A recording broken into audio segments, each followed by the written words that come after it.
আসসালামু আলাইকুম। সবাইকে স্বাগত জানাচ্ছি আমাদের জাগ্রত বিজ্ঞান ইউটিউব চ্যানেলে। এবং আজকে তোমাদের সাথে আছি আমি ইমরান। এবং আজকে আমাদের যে বিষয়ভিত্তিক আলোচনা এই ভিডিওতে তা হচ্ছে পরমাণু মডেল। এটি এসএসসি এবং নবম এবং দশম শ্রেণীর রসায়নের তৃতীয় অধ্যায় পদার্থের গঠন চ্যাপ্টারের খুবই গুরুত্বপূর্ণ একটি টপিক। তো ওই এসএসসি এই বইটিতে দুইটি মডেল নিয়ে আলোচনা করা হয়েছে। এই দুটি মডেল হচ্ছে একটি বিজ্ঞানী রাদারফোর্ডের পরমাণু মডেল এবং আরেকটি হচ্ছে বিজ্ঞানী নিলস বোরের পরমাণু মডেল। তো চলো আমাদের আজকের ভিডিও এই আলোচনা শুরু করা যায়। পরমাণু সম্পর্কে প্রথম যেই মডেলটি বিজ্ঞানী রাদারফোর্ড দিয়েছিলেন 1911 সালে, তিনি তার পরমাণু মডেল সম্পর্কে মতবাদগুলো প্রকাশ করেছিলেন এবং তার এই মতবাদগুলো তিনি যেই পরীক্ষার উপর ভিত্তি করে প্রকাশ করেছিলেন সেই পরীক্ষাটির নাম হচ্ছে আলফা কণা বিচ্ছুরণ পরীক্ষা। তো তিনি সেই পরীক্ষায় কি প্রদর্শন করে বা কি ঘটনাগুলো দেখে তার মতবাদগুলো প্রকাশ করেছিলেন সেগুলো চলো সেই পরীক্ষাটি একটু দেখে নেওয়া যায়।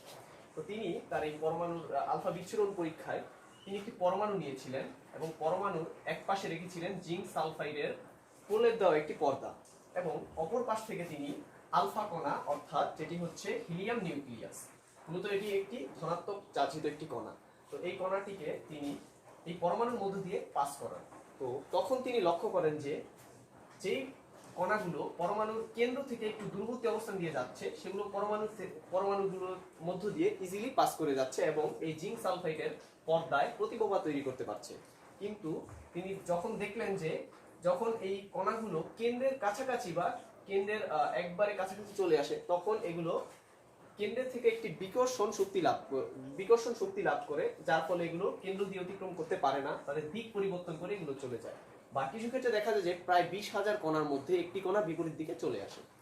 তো এই পরীক্ষা থেকে তিনি যে মতবাদগুলো দিয়েছিলেন সেগুলো হচ্ছে, তিনি বললেন যে এই পরমাণুর কেন্দ্রে একটি ধনাত্মক চার্জিত একটি কণা রয়েছে যার নাম তিনি দিলেন নিউক্লিয়াস, এবং এই নিউক্লিয়াসে রয়েছে প্রোটন এবং নিউট্রন।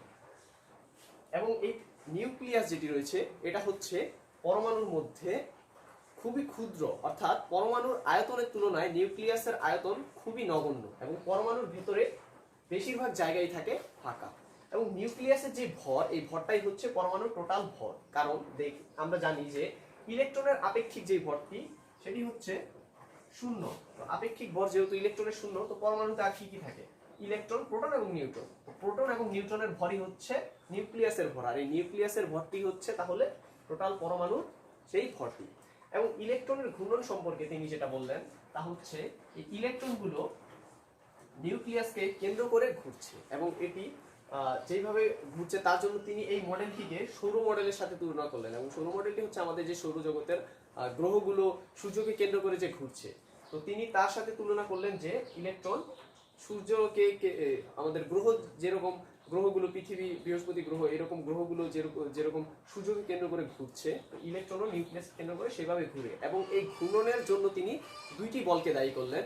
একটি হচ্ছে ইলেকট্রন এবং নিউক্লিয়াস, যে ইলেকট্রন হচ্ছে ঋণাত্মক চার্জ এবং নিউক্লিয়াস হচ্ছে ধনাত্মক চার্জ, এই দুইজনের চার্জের যে আকর্ষণ বল, এই আকর্ষণ বলের কারণে তারা একটি কেন্দ্রমুখী আকর্ষণ বল প্রাপ্ত হয় বা কেন্দ্রমুখী বল প্রাপ্ত হয়, এই বলটি। এবং আরেকটি বল হচ্ছে কোনো একটি বস্তু, কোনো একটি কণা যদি ঘুরতে থাকে কোনো কিছুকে কেন্দ্র করে, তখন সেটি কেন্দ্রের বিপরীত দিকেও একটি কেন্দ্র বিমুখী বল লাভ করে। তো এই কেন্দ্র বিমুখী বল এবং ইলেকট্রন এবং নিউক্লিয়াসের যে আকর্ষণের কারণে যে কেন্দ্রমুখী বল, এই দুটি বল পরস্পর সমান হওয়ার কারণে ইলেকট্রন নিউক্লিয়াসকে কেন্দ্র করে ঘুরে থাকে।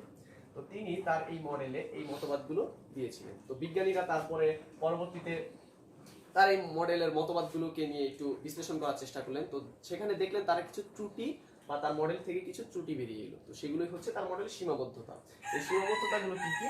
বিজ্ঞানীরা প্রথম যে ব্যাপারটি লক্ষ্য করলেন সেটা হচ্ছে তিনি যেই মডেলটি দিয়েছেন তার ক্ষেত্রে এই ইলেকট্রন যে নিউক্লিয়াস কেন্দ্র করে ঘুরে, তো এই ক্ষেত্রে একটি ইলেকট্রনের ব্যাপার এখানে ভালো করে লক্ষ্য করা যায় যে একটি ইলেকট্রন তার মডেলে একটি ইলেকট্রন কিভাবে নিউক্লিয়াস কেন্দ্র করে ঘুরবে সেই ব্যাপারটি এখানে বিশেষভাবে ক্লিয়ার হয়। কিন্তু যখন একাধিক ইলেকট্রনের ক্ষেত্রে এই ব্যাপারটি চলে আসে, কারণ মৌলগুলোর বেশিরভাগ ক্ষেত্রেই ইলেকট্রন হচ্ছে একাধিক, আমাদের যে পর্যায় সারণী রয়েছে বা বিভিন্ন মৌল রয়েছে, তো সেই ক্ষেত্রে তার এই মডেল দিয়ে সেই একাধিক ইলেকট্রনের ব্যাপারটি আসলে ব্যাখ্যা করা যায় না।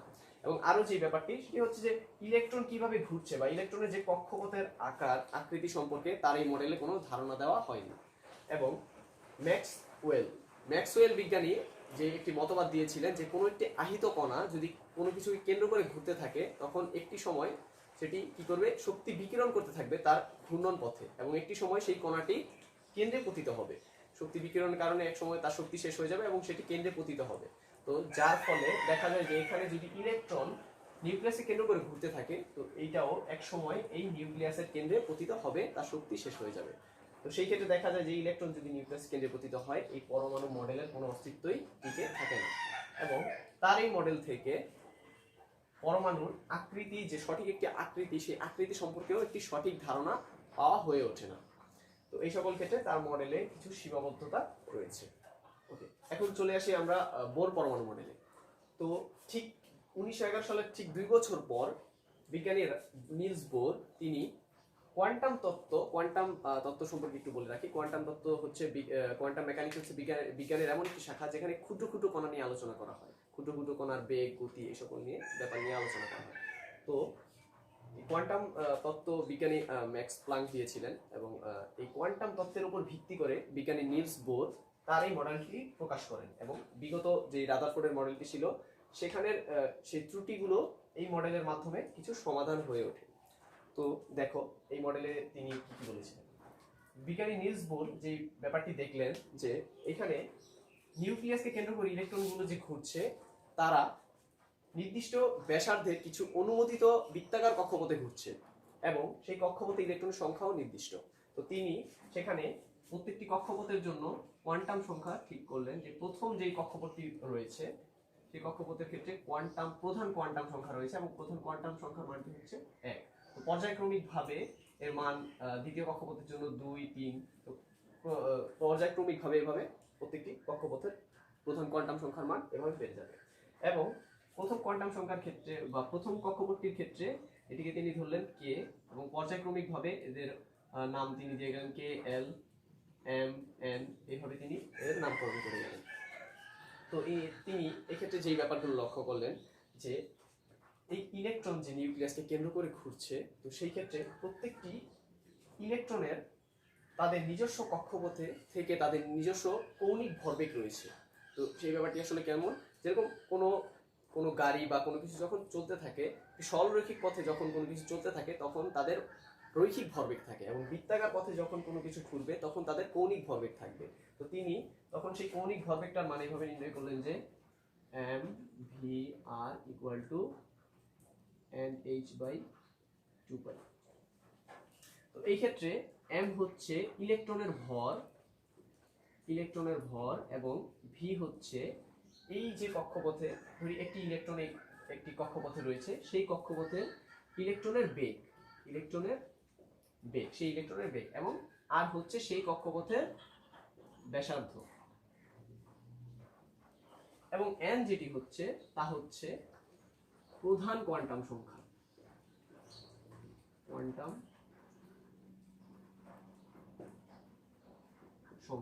তো এই ক্ষেত্রে কোয়ান্টাম সংখ্যার ক্ষেত্রে বলে রাখি, ইলেকট্রনের জন্য প্রথমত 4টি কোয়ান্টাম সংখ্যা হয়। প্রধান কোয়ান্টাম সংখ্যা, সহকারী কোয়ান্টাম সংখ্যা, ম্যাগনেটিক কোয়ান্টাম সংখ্যা, এবং আরেকটি হচ্ছে স্পিন কোয়ান্টাম সংখ্যা। এবং এই কোয়ান্টাম সংখ্যাগুলো ব্যবহার করা হয় ইলেকট্রনটি আসলে এক্স্যাক্টলি এই অরবিটাল বা এই পরমাণুর ভিতরে কোন জায়গাটিতে রয়েছে, তো তার অবস্থান নির্ণয়ের জন্য সঠিকভাবে, বা সেটি কিভাবে ঘুরছে, কিভাবে তার অবস্থান, এগুলো সবকিছু নির্ণয় করার জন্য এই কোয়ান্টাম সংখ্যাগুলো ব্যবহার করা হয়ে থাকে। তো এই ক্ষেত্রে n হচ্ছে প্রধান কোয়ান্টাম সংখ্যা, এবং তো এইভাবে একটি ইলেকট্রনের কৌণিক ভরবেগ নির্ণয় করা হয়ে থাকে। এবং তিনি দেখলেন যে প্রত্যেকটি কক্ষপথের জন্য তাদের শক্তি নির্দিষ্ট, এবং ইলেকট্রনগুলো এই নির্দিষ্ট শক্তি স্তরে থাকাকালীন তারা কোনো শক্তি শোষণ বা বিকিরণ করে থাকে না, এবং যার ফলে যে ব্যাপারটি ঘটে তখন এই ইলেকট্রনগুলোর একটি সুস্থিতিশীল ব্যাপার এখানে লক্ষ্য করা যায়। তো আমরা পরবর্তীতে তার আরেকটি যে মতবাদ তিনি দিয়েছিলেন সেটা দেখি। তো তিনি বলেছিলেন যে যখন একটি ইলেকট্রন একটি কক্ষপথে থাকে, এই ব্যাপারটি ঠিক আছে, তখন কোনো শক্তি শোষণ বা বিকিরণ হয়ে ওঠে না। কিন্তু যখন একটি ইলেকট্রন এক শক্তি স্তর থেকে অপর শক্তি স্তর, বা যদি আমরা এটাকে ধরি, একটি ইলেকট্রন এই শক্তি স্তর থেকে এই শক্তি স্তরে চলে যাবে, তো দেখো এই ক্ষেত্রে n এর মান অনুযায়ী তিনি যেই ব্যাপারটি লক্ষ্য করলেন যে n এর মান যেখানে বেশি সেই শক্তি স্তরের মানও বা শক্তি স্তরের শক্তি ক্ষমতাও বেশি, এবং এন এর মান যেই ক্ষেত্রে যেই শক্তি স্তরে কম সেই ক্ষেত্রে শক্তির মানটা বা শক্তি স্তরের যে শক্তি সেই পরিমাণটাও কম। তো এই ক্ষেত্রে দেখা যায় যে যদি একটি ইলেকট্রন এই নিম্ন শক্তি স্তরের অঞ্চল থেকে উচ্চ শক্তি স্তরের অঞ্চলে যায়, তো সেইখানে শক্তি শোষণ করে থাকে। আমি আবারও বলছি, যখন একটি ইলেকট্রন নিম্ন শক্তি স্তরের অঞ্চল থেকে বা নিম্ন শক্তি স্তর অরবিট থেকে উচ্চ শক্তি স্তরের অরবিটে যায়, তখন সেটি ইলেকট্রন এই শক্তি শোষণ করে থাকে, এবং যখন এটি উচ্চ শক্তি স্তরের অরবিট থেকে নিম্ন শক্তি স্তরের অরবিটে চলে আসে, তখন সেটি ইলেকট্রন এই শক্তি বিকিরণ করে। তো এই ক্ষেত্রে যে বিকিরিত রশ্মি, এই বিকিরিত রশ্মি এটা আসলে বিকিরিত শক্তিটি আমরা বর্ণালী আকারে দেখি। তিনি বললেন যে এটা আমরা একটি বর্ণালী আকারে দেখতে পাই। তো সেই ক্ষেত্রে তিনি এই শক্তির মানটা এইভাবে নির্ণয় করলেন, ইকুয়াল টু এইচ মিউ। ওকে, তো এই ক্ষেত্রে এইচ হচ্ছে প্লাঙ্ক কনস্ট্যান্ট, যার মান হচ্ছে 6.63 ইন্টু 10 ইনভার্স 34 জুল সেকেন্ড। তো এটি একটি কনস্ট্যান্ট, এবং এই ক্ষেত্রে এটা যে হচ্ছে মিউ, এই মিউ হচ্ছে ফ্রিকোয়েন্সি, অর্থাৎ যেই আলো বা বর্ণালীটি বিকিরিত হচ্ছে সেই আলোর ফ্রিকোয়েন্সি। এবং তিনি এই ক্ষেত্রে এইভাবে তিনি, আর ই হচ্ছে এনার্জি, তো এই ক্ষেত্রে তিনি সেই এনার্জিটি এইভাবে নির্ণয় করে থাকেন। তো এই ব্যাপারগুলো তার এই মতবাদ থেকে আমরা ক্লিয়ার হই, এবং সেই ক্ষেত্রে যে ব্যাপারটি লক্ষ্য করা যায় তার এই মডেল থেকে আমাদের যে মৌলগুলো রয়েছে সেই পরমাণুগুলোকে সুন্দরভাবে প্রত্যেকটি পরমাণুগুলোকেই তার এই মডেল দ্বারা ব্যাখ্যা করা যায়। কিন্তু বিজ্ঞানীরা তার এই মডেল নিয়ে আলোচনা বা বিশ্লেষণ করার পরেও দেখলেন যে তার এই মডেলে কিছু ত্রুটি রয়েছে বা কিছু সীমাবদ্ধতা রয়েছে, যেগুলো আসলে বেশি এফেক্ট করে না, কিন্তু তারপরেও সেই ত্রুটিগুলো বা সীমাবদ্ধতাগুলো নিয়ে আলোচনা করলে তোমরা বুঝবে। তো দেখো, সেই ক্ষেত্রে বিজ্ঞানীরা দেখলেন যে তিনি যেই ইলেকট্রনের কথা বলেছেন যে ইলেকট্রন বৃত্তাকার কক্ষপথে ঘুরে, তো এই ক্ষেত্রে বিজ্ঞানীরা লক্ষ্য করলেন যে এখানে বৃত্তাকার কক্ষপথ ছাড়াও কিছু উপবৃত্তাকার কক্ষপথ রয়েছে। তো আরো যে ব্যাপারটি লক্ষ্য করলেন সেটা হচ্ছে, একটি ইলেকট্রন যখন এই উচ্চ শক্তি স্তর থেকে নিম্ন শক্তি স্তরে চলে যাবে, তখন সেখানে একটি বর্ণালী পাওয়ার কথা। বিজ্ঞানীরা উচ্চ শক্তি সম্পন্ন কিছু যন্ত্রের মাধ্যমে দেখলেন যে এই যে বর্ণালী পাওয়া যায়, এই বর্ণালীটি কিছু রেখার সমষ্টি। এই বর্ণালীটি হচ্ছে কিছু রেখার সমষ্টি। এই রেখাগুলো কোথা থেকে আসলো তার ধারণা তার এই মডেল থেকে পাওয়া যায় না। এবং আরো যে ব্যাপারগুলো লক্ষ্য করলেন তা হচ্ছে যে ইলেকট্রন, যদি একটি ইলেকট্রন একটি উচ্চ শক্তি স্তর বা নিম্ন শক্তি স্তর থেকে চলে আসে, বা একটি ইলেকট্রনের ক্ষেত্রে তিনি এই ব্যাখ্যাটি দিয়েছেন যে যেই জাম্প করে একটি কক্ষপথ থেকে আরেকটি কক্ষপথে চলে যায়, কিন্তু একাধিক ইলেকট্রন যদি এই ক্ষেত্রে চলে যায় একটি স্তর থেকে অন্য একটি স্তরে, তখন ব্যাপারটি কি ঘটবে তার এই মডেল থেকে সেই ধারণাটি পাওয়া হয়ে ওঠে। তো এই ক্ষেত্রগুলো বা এই ত্রুটিগুলো বিজ্ঞানীরা তার এই মডেলে লক্ষ্য করবে। তো এই মডেলটি সবচেয়ে বেশি স্বীকৃত, কারণ কি তোমরা বুঝতেই পারছো। তো এর জন্য এই মডেল দুইটিকে ভালো করে বোঝার জন্য তোমরা দুটি মডেল পড়ার পরে এই দুটিকে একটু কম্পেয়ার করার পর পড়লে হয়তোবা তোমাদের ব্যাপারগুলো আরো ভালোভাবে ক্লিয়ার হবে। তো আমাদের আজকের ভিডিও এই পর্যন্তই। আশা করি তোমাদেরকে টপিক দুইটি মডেল সম্পর্কে একটি ভালো ধারণা দিতে পেরেছি, এবং আমাদের এই ভিডিওটি সম্পূর্ণ দেখার জন্য তোমাদের সবাইকে ধন্যবাদ জানাচ্ছি। এবং তোমাদের যদি কোনো প্রশ্ন থাকে বা ভিডিওটি সম্পর্কে যদি কোনো মতবাদ থাকে, সেটা তোমরা কমেন্ট সেকশনে জানিয়ে দিতে পারো।